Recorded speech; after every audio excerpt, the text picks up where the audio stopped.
تعالی و تبارک فی القرآن المجید والفرقان الحمید فی شان حبیبہ مخبرا و آمرا ان اللہ و ملائکتہ یصلون علی النبی یا ایہا الذین آمنوا صلوا علیہ وسلموا تسلیما اللہم صلی علی سیدنا و مولانا محمد معدن الجود والکرم صلاۃ و سلاما علیکا یا سیدی یا رسول اللہ وعلی آلک و اصحابک یا حبیب اللہ۔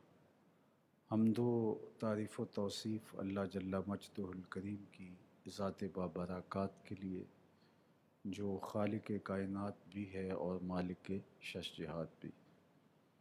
اللہ جل وعلا کی حمد و ثناء کے بعد رسول رحمت شفیع معظم نبی محتشم حضور ختمی المرتبت صلی اللہ علیہ وآلہ وسلم کے حضور ناز میں اپنی عقیدتوں، ارادتوں اور محبتوں کا خراج پیش کرنے کے بعد واجب الاحترام ذوی الاحتشام معزز و مکرم سامعین حاضرین، سورہ القیامہ حضور کے سینہ اطہر پر مکہ المکرمہ میں نازل ہوئی اور یہ 2 رکوع اور 40 آیات پر مشتمل ہے۔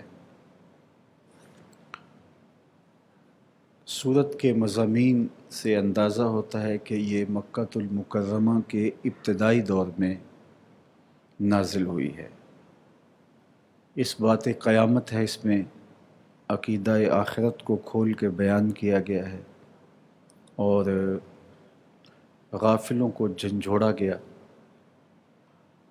اہل حق جو نعمت عظمیٰ دیدار الہی کی صورت میں پائیں گے اس کا بیان ہے اس میں، اور آغاز اس کا قسم سے ہو رہا ہے۔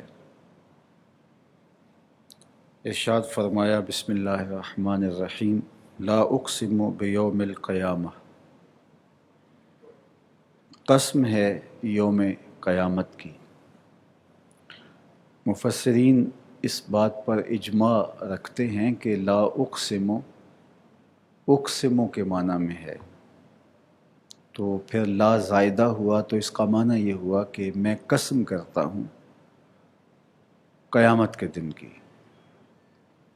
اور اگر اس لا کو نافیہ مانا جائے تو یہ پھر ما قبل کے مضمون کی نفی کی گئی ہے، جو معاد کا، آخرت کا انکار کرتے تھے، تو کہا کہ نہیں، ایسا نہیں ہے۔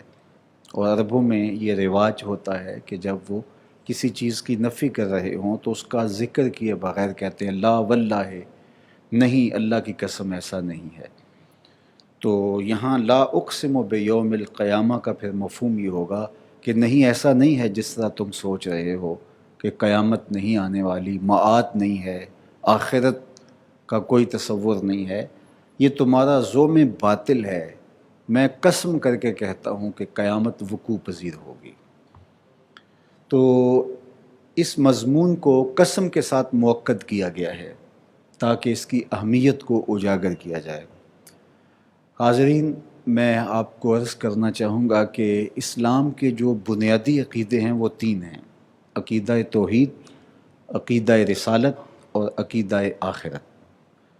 یہ 3 بنیادی عقائد ہیں جو اہل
کا ڈٹ کے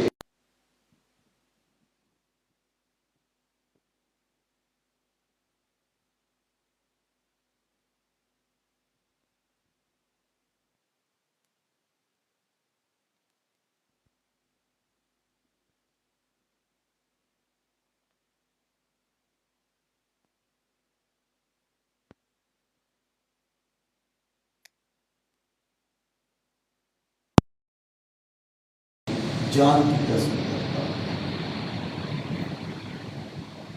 ایک نفس امارہ ہے جو بدی کا برائی کا حکم دیتا ہے۔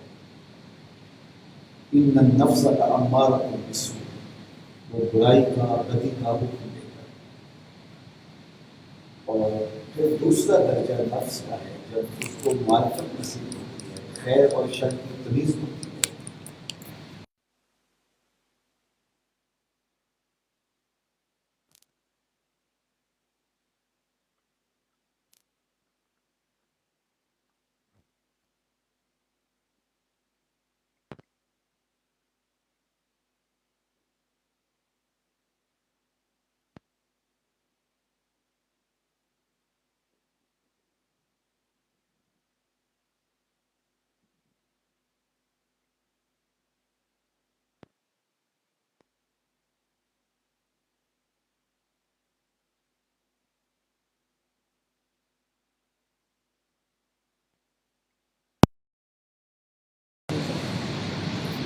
تو یہاں اللہ تعالیٰ نے نفس لوامہ کی قسم دی کہ جو بدی کو بدی جانے اور بدی پر جس کو پچھتاوا ہو اور گناہ پر جس کو اذیت پہنچے، تو اللہ کو وہ نفس بھی مقبول۔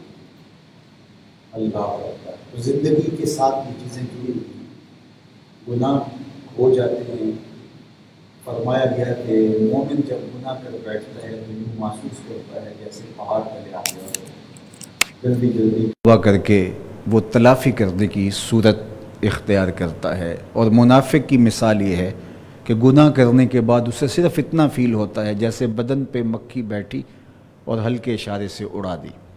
بسا اوقات ہم اپنے بدن سے مکھی اڑا رہے ہوتے ہیں، اگر شام کو ہم سے پوچھا جائے کہ کتنی بار آپ نے اپنے بدن سے مکھی یا مچھر کو اڑایا ہے تو ہم بیان نہیں کر پاتے، کیونکہ یہ ایک غیر ارادی سا ایسا عمل ہے کہ جو ہوتا رہتا ہے اور گزرتا رہتا ہے۔ تو منافق گناہ کرنے کے بعد ایسا ہی اتنا کو احساس رکھتا ہے، اور مومن گناہ کرنے کے بعد اس قدر تکلیف میں آ جاتا ہے کہ جس طرح پہاڑ اس کے اوپر ڈال دیا گیا ہو، اور تھوڑی سی جنبش کے بعد وہ اس کو کچل دے گا تو وہ جلدی جلدی اس صورتحال سے نکلنا چاہتا ہے اور توبہ کرتا ہے، رجوع الی اللہ کرتا ہے۔ یہ نفس لوامہ کی ایک شکل ہے، اس کی یہ صورت ہے۔ تو یہ احساس بندے کے ساتھ جڑا ہو کہ مجھ سے گناہ ہو گیا تو میں توبہ کروں، تو اللہ کو تو یہ پسند ہے۔ وہ کہتا ہے کہ اگر تم گناہ نہ کرو اور توبہ نہ کرو تو میں ایسی قوم لے آؤں جو گناہ بھی کرے اور توبہ بھی کرے۔ اس کو توبہ بہت پسند ہے۔ تو نفس لوامہ جو ملامت کرے، جس کو اپنے عمل پر تشویش ہو، تو وہ اللہ کو محبوب ہے۔ تو ساری زندگی عمومی طور پہ ہماری اس کے ساتھ جڑی رہتی ہے کہ نیکی بھی ہوتی رہتی ہے اور گناہ بھی سرزد ہوتے رہتے ہیں۔ تو نیکی کی قبولیت کی دعا کرنا، جس طرح کل کے درس قرآن میں اس عنوان سے بات ہوئی کہ نیکی کرنے کے باوجود بھی انسان ڈرتا رہے کہ میری نیکی قبول ہوئی یا کہ نہیں ہوئی، اور دوسری جانب اگر اس سے کوئی بدی، کوئی گناہ سرزد ہو جائے، کوئی ناسزا امر اس سے صادر ہو جائے تو وہ توبہ اور رجوع کرے، تو پھر وہ اس کیفیت میں رہے گا، اس کو آس اور امید بھی ہوگی بخشش و مغفرت کی، اور گرفت کا ڈر بھی رہے گا، اور وہ اس کیفیت کے اندر آگے بڑھتا رہے گا، اور یہ چیز بندے کے اندر تکبر پیدا نہیں ہونے دیتی۔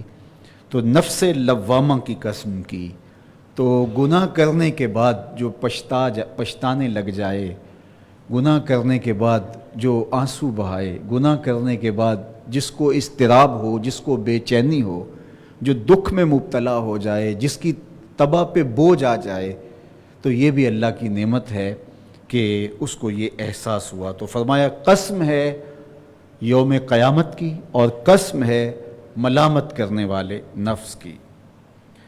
اَیَحْسَبُ الْإِنسَانُ أَن لَّن نَّجْمَعَ عِظَامَهُ، انسان یہ گمان کرتا ہے کہ اس کی ہڈیوں کو ہم جمع نہیں کر پائیں گے۔ جب ہڈیاں بکھر جائیں گی، ٹوٹ جائیں گی، جانور کچھ لوگوں کو کھا لیتے ہیں، مچھلیاں کچھ لوگوں کو نگل لیتی ہیں، ہواؤں میں بکھر جاتے ہیں اعضائے بدنیاں، کوئی جل جاتے ہیں تو کوئی چیز تک نہیں ملتی ان کی، ایسے حادثات کا لوگ شکار ہوتے ہیں، تو پتہ ہی نہیں ہے کہ اعضاء بکھر کے گئے کدھر۔ یہ فضائی حادثات ہوتے ہیں تو پتہ ہی نہیں چلتا، ایک اندازے کے ساتھ چند بوٹیاں جمع کر کے یہ کہہ دیا جاتا ہے یہ فلاں کی لاش ہے، یہ فلاں کی میت ہے۔ تو وہ کہتے ہیں کہ جب اس طرح کے حادثات ہوتے ہیں، جانور چیر پھاڑ کے کھا جاتے ہیں، اور ایک انسان کو کئی جانور چیر پھاڑ کے کھا رہے ہوتے ہیں، کوئی کسی کے پیٹ میں چلا گیا، کوئی کسی کے پیٹ میں چلا گیا، کوئی عضو کوئی جانور کھا گیا، تو ان کو دوبارہ پھر جوڑا جائے گا، پھر اسی شکل کا، اسی حیت کا، اسی نقشے کا انسان دوبارہ جو ہے وہ آئے گا، تو یہ کیسے ہو سکتا ہے؟ اَیَحْسَبُ الْإِنسان، اللہ اکبر، انسان یہ گمان کرتا ہے أَن لَّن نَّجْمَعَ عِظَامَهُ، کہ ہم اس کی ہڈیوں کو دوبارہ جمع نہیں کر پائیں گے، جو بکھر گئی ہیں، بوسیدہ ہو گئی ہیں، شکستہ ہو گئی ہیں، تو کیسے ہم اس کو دوبارہ جوڑ پائیں گے؟ یہ گمان کرتا ہے۔ بلا قادرین علی ان نسوی بنانہ، اللہ اکبر، کیوں نہیں، ہم اس کی انگلیوں کے پور پور کو سیدھا کریں گے، پور پور کو جوڑ دیں گے اور برابر کر دیں گے، ہمارے لیے کوئی مشکل نہیں ہے۔ اور یہ مضمون آپ کل کے درس میں سن چکے، سورہ یاسین کا آخری رکوع ہے کہ جب نضر بن حارث وہ ہڈی لے آیا اور اس نے کہا کہ یہ شکستہ ہڈی کیسے دوبارہ جو ہے وہ کھڑی ہو جائے گی، اس کو کون جوڑ کے دوبارہ زندگی دے گا اور انسانی شکل اور حیت دے گا؟ تو اس کا جواب کتنا خوبصورت تھا کہ جب اس نے کہا وَضَرَبَ لَنَا مَثَلًا وَنَسِيَ خَلْقَهُ قَالَ مَن يُحْيِي الْعِظَامَ وَهِيَ رَمِيمٌ قُلْ يُحْيِيهَا الَّذِي أَنشَأَهَا أَوَّلَ مَرَّةٍ وَهُوَ بِكُلِّ خَلْقٍ عَلِيمٌ۔ اے محبوب فرما دیجئے، اب تو میٹیریل موجود ہے، گو بکھرا ہوا ہے، جب میٹیریل اور مادہ بھی نہیں تھا تو جس نے اس وقت ہڈی پیدا کر لی تھی، جوڑ کے انسان بنانا کیا مشکل ہے اس کے لیے، کیا مشکل ہے اس کے لیے؟ تو کہا کہ یہ بڑی بات کرتے ہیں کہ بلا ان بکھری ہوئی ہڈیوں کو اور ان جسم کے مختلف ٹکڑوں کو اور جانوروں کے پیٹوں کے اندر انسان کے جسم کے حصوں کو جوڑ کر کے پھر اسی شکل اسی حیت میں کون دوبارہ کھڑا کرے گا، دوبارہ زندگی کون دے گا، کیسے کو جمع کر پائے گا؟ بلا قادرین، کیوں نہیں، ہم قادر ہیں، علی ان نسوی بنانا، کہ اس کے پور پور کو ٹھیک کر دیں۔ اور اللہ تعالیٰ جل شانہ نے حضرت ابراہیم علیہ السلام کے سوال پر یہ کر کے بھی دکھایا کہ جب انہوں نے کہا کہ مالک تو مرنے کے بعد زندہ کیسے کرے گا، تو کہا کہ 4 جانور لے لو اور ان کو اپنے ساتھ مانوس کر لو، جب مانوس ہو جائیں تو پھر ان کو ذبح کرو، ان کا گوشت کرو، گوشت کے ٹکڑے کرو، قیمہ کرو، پھر ان کو آپس میں مکس کرو اور پھر 4 حصوں میں مختلف پہاڑوں پہ جا کے رکھ دو اور پھر ایک ایک کو آواز دو، یاتینا کا سایہ، دیکھو کہ وہ کیسے دوڑتے ہوئے تمہارے پاس آتے ہیں۔ تو خدا کے لیے کوئی مشکل نہیں ہے، جس طرح وہ مختلف اجزاء مختلف پہاڑوں سے جو ہے وہ باہم جڑ کر کے جس جانور کو پکارا اس کے پیکر میں آپ کے سامنے وہ حاضر باش ہوا، تو اللہ کے لیے کوئی مشکل نہیں ہے کہ وہ انسانی حیت اور انسانی شکل کو اس کی اصلی حالت پہ لے آئے۔ اور یہ مضمون کتنا جو ہے وہ خوبصورت ہے، بلا قادرین، کیوں نہیں ہے، ہم قادر ہیں اس بات پر، الا ان نسوی بنانا، کہ اس کے جوڑ جوڑ کو درست کر دیں، اس کے پور پور کو ٹھیک کر دیں۔ بل یرید الانسان لیفجر امامہ، اللہ اکبر، بلکہ انسان چاہتا ہے کہ وہ آگے بھی بدی کرتا رہے۔ یہ عقیدہ آخرت کا انکار، اس کی وجہ کیا ہے؟ یہ ڈٹ کے انکار کیوں کرتے ہیں؟ یہ مرنے کے بعد اٹھنے کا انکار کیوں کرتے ہیں؟ یہ معاد کا انکار کیوں کرتے ہیں؟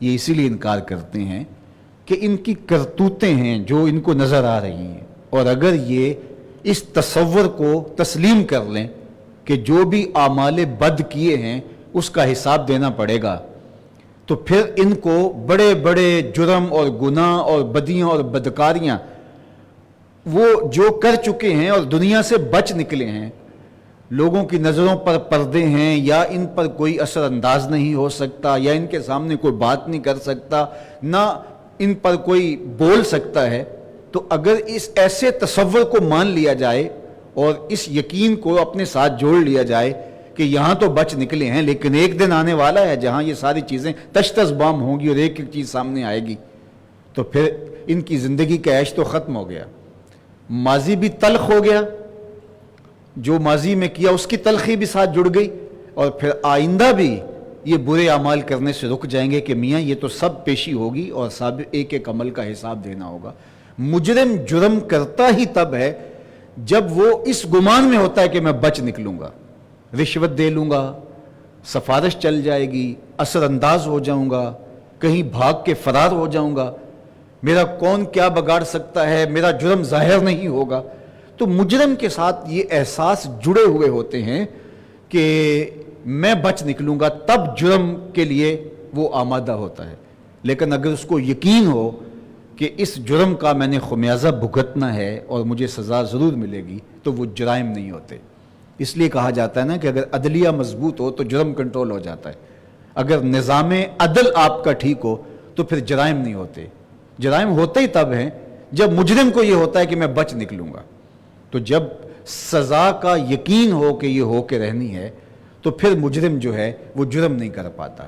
اب آخرت کا انکار ان کو گناہوں پہ بدیوں پہ دلیر کرتا ہے، اور آگے بھی وہ جرم کرنا چاہتے ہیں۔ جو ماضی میں انہوں نے بدکاریاں کی، جرم کیا، زیادتیاں کی، تکذیب کی، پیغمبروں کو جھٹلایا، انہوں نے لوگوں کے ساتھ ظلم کیا، جور و زیادتی کے بازار گرم رکھے، وہ تو تھے، لیکن اس گناہوں کے تسلسل کو یہ آگے بھی جاری رکھنا چاہتے ہیں۔ اور اگر یہ عقیدہ درمیان میں آ جائے کہ اللہ کے حضور پیش ہونا ہے اور ایک ایک عمل کا حساب دینا ہے، تو پھر بتاؤ کہ یہ کس طرح وہ بدکاریاں جاری رکھ سکتے ہیں؟ وہ تو ماضی میں کیے گئے جرم ہی ان کے گلے کی پھانس بن جائیں گے، اور اس کا پچھتاوا ہی ان کی زندگی کا چین چھین لے گا، چہ جائے کہ یہ آگے جرم کریں بڑھ کے۔